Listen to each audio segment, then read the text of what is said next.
Hey everyone, Brian and Jeff with wrenchesandrides.com, and we're going to give you like a buyer beware video, a little story about the 1971 green C3 that we purchased.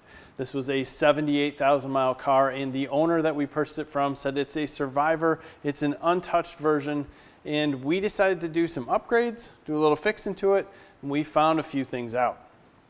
Right off the bat, looking at the motor, I know you might think different than I do, but I looked at the motor and the paint just didn't look original to me. So that got us thinking on the motor.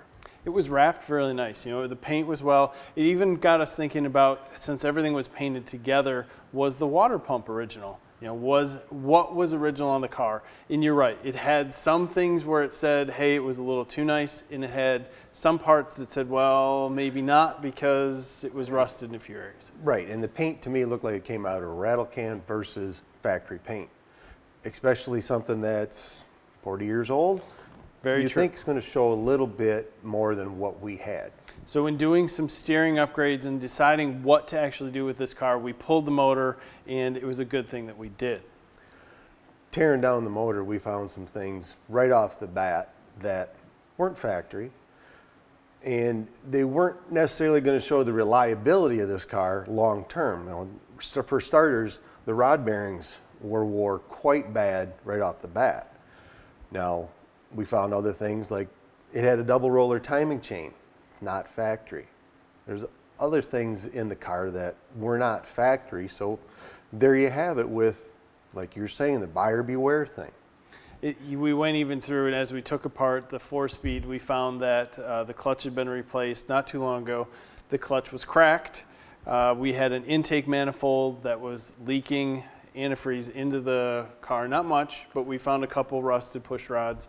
There was just thing after thing that just was different. There was some different valve cover gaskets on there. Not saying that that's a big deal. I think most cars in this age would have them. Right. That's something that could be changed out due to leakage anyways over 40 years. I guess the point where we're going at is no matter what you think when you're buying one of these older cars, you really never know. And until you take the engine out, until you take everything apart and see what's happening inside, you really never know. Even if you took the car to a mechanic, are they going to tell you, hey, this has been changed?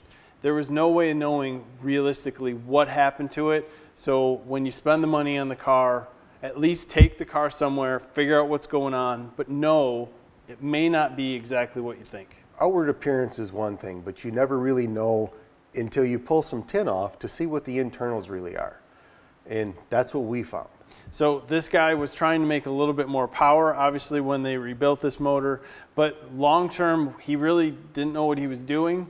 Didn't put the right pieces together, and created some situations where the reliability really would have been sacrificed. So what we did is pulled the motor out, took it over to the machine shop, and while it's sitting at the machine shop, getting everything gone through to make sure that it's flat and see if it's been bored or not, we ordered our upper end kit. This is a full kit from TrickFlow. We are going to turn this 350 into a 383. We're going to use the original block, but we bought a 500 horse, 450 foot-pound of torque kit from TrickFlow, and those numbers are based off of 350.